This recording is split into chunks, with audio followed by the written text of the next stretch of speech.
right on from the West Midlands to North London, Wayne. We're going to talk about Spurs, of course. They've been linked heavily with Radu Dragusin. It's been transferred, it's been rolling on for quite a while now. Have you got any update? Potentially, is that going to be completed soon?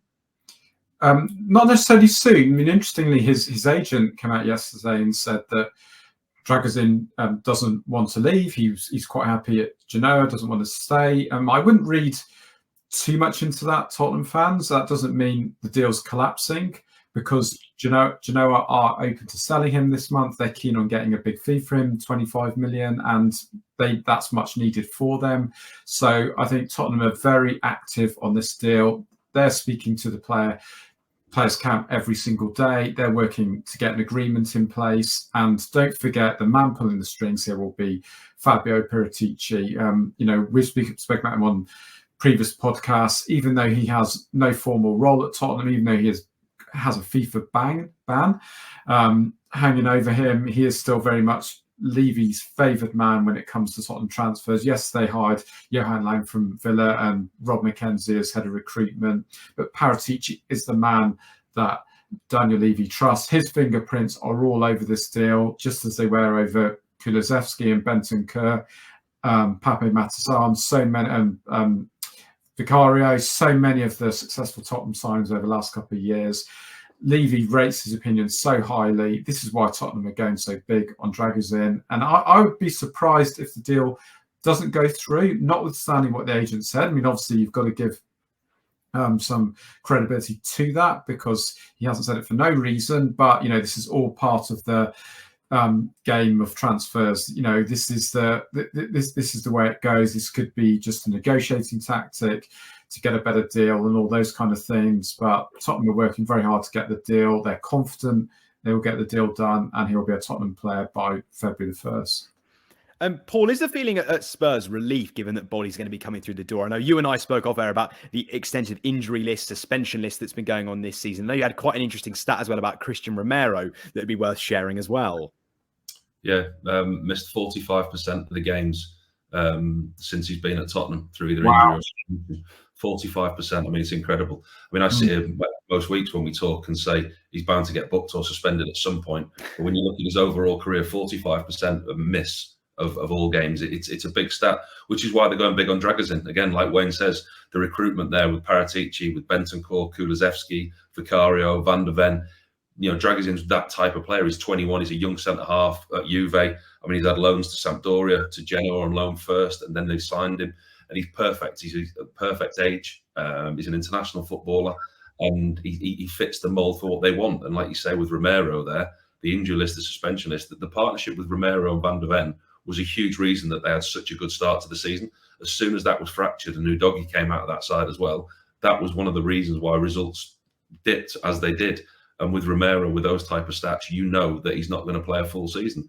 Eric Dyer's time at Tottenham is up. It's done. He's not the manager's type of player. It looks like he's going to be moving on at some point if bodies can be brought through the door. Tottenham need to address the situation at centre-half, because Van de Ven's injured for another however many weeks. And Romero, yes, he is fit, but will he be part of that side regularly? You can't rely on him.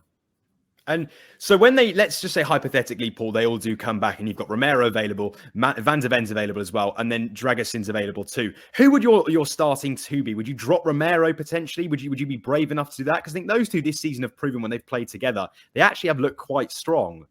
You can't drop Romero or Van de Ven. You just have to wait till Romero got suspended or Van de Ven or injured. Listen, it's guaranteed. The stats don't lie. At some point, Romero will miss games. And, unfortunately for Van de Ven, he's out for a length of time. Hence the reason that you have a squad.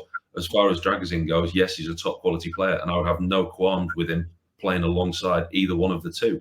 But it's the unknown at the moment. I mean, tried and tested is Romero and Van de Ven. If it's not broken, don't fix it. But it will break at some point because of the stats.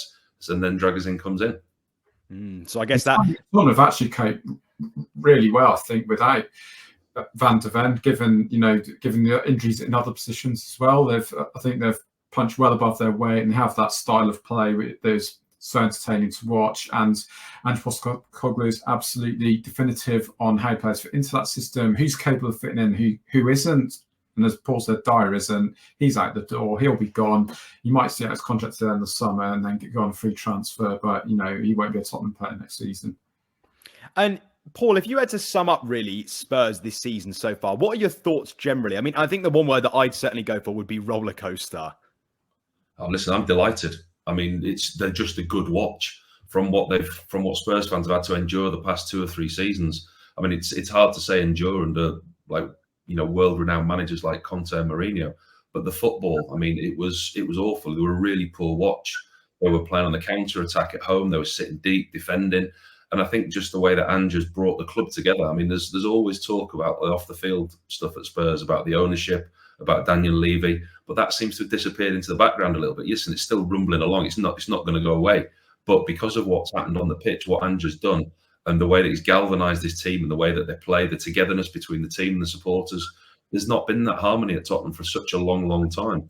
And again, my favourite phrase with success comes expectation. What was your expectation at the start of this season?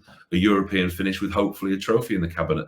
Now what's success? Well, a top 4 finish because of the way they started the season.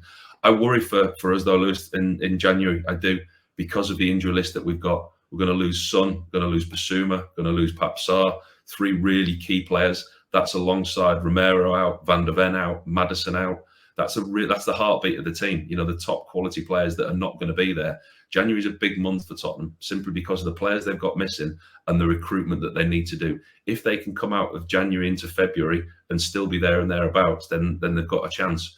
But I mean, the way that they play football, even like Wayne said, they played 4 fullbacks across the back 4 for half of the season, and it's incredible the way that they're playing. They're just a really good watch. Yeah, and just to build on Paul's point, I think Son is the one player who's completely irreplaceable.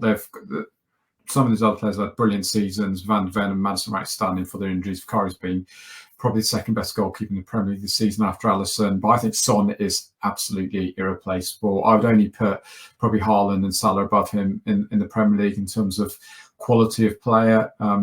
Scores goals, sets the tone, brilliant footballer, match winner. He's everything to Tottenham. To not have him for a month on top of all those injuries, if they keep churning out wins with that, then Tottenham know they have a seriously special manager. And I think you both have said it there, Wayne. So to wrap up, are there any other deals that Tottenham are looking at, or is Dragusin really the main focus of it? Looking at midfielder and potentially wide forward as well. They are not as much priorities. The Conor Gallagher whispers are not going away because they are completely credible. Tottenham are working on a deal. Chelsea are willing to sell him. And because he's a homegrown player, I mean, this will completely anger Chelsea fans that they might be selling another homegrown player after Mason Mount left. But they're very much looking at that because it's really good for FFP, which is a massive concern for Chelsea. And that's why the deal is it could very well happen and could very well happen this month. Tottenham are working on it because Chelsea are willing to let them go for up to 45-50 million. I think I'll sit with Pochettino. I mean, I can't get it from a Chelsea point of view. From a Tottenham point of view, I'd love to have him there at Tottenham. I think he's a fantastic player. But the 2 clubs, as we know, they don't do business. But is Pochettino sending a message to his board? Because every time the Chelsea play, Conor Gallagher goes out, and without Reece James, he puts the captain's armband on him. Yeah. And he starts every game, Paul, as well, doesn't he? So that's like Pochettino almost sending a message to his board, isn't he? I mean, how would that relationship be if they were to sell him? Well, that's another case of a manager not having the players he wants, isn't it? Compared, if you compare Nottingham Forest and Chelsea to Aston Villa and Liverpool, and it's completely different, and it means that potentially long term, you can't really see it working, can you, for Chelsea? No, it might be another really difficult manager spell for Maurizio Pochettino at Stamford Bridge. You've just watched a segment from Football Insider's brand new podcast, The Inside Track, with me, Lewis Pearce, alongside the guests on the show. Thanks very much for tuning in. Please do give the video a like, comment your thoughts on the topic, and feel free to share on your social media pages. If you want to listen to the full podcast episode, click the link in the description below. Keep your eyes peeled for plenty more content and exclusives here on The Inside Track.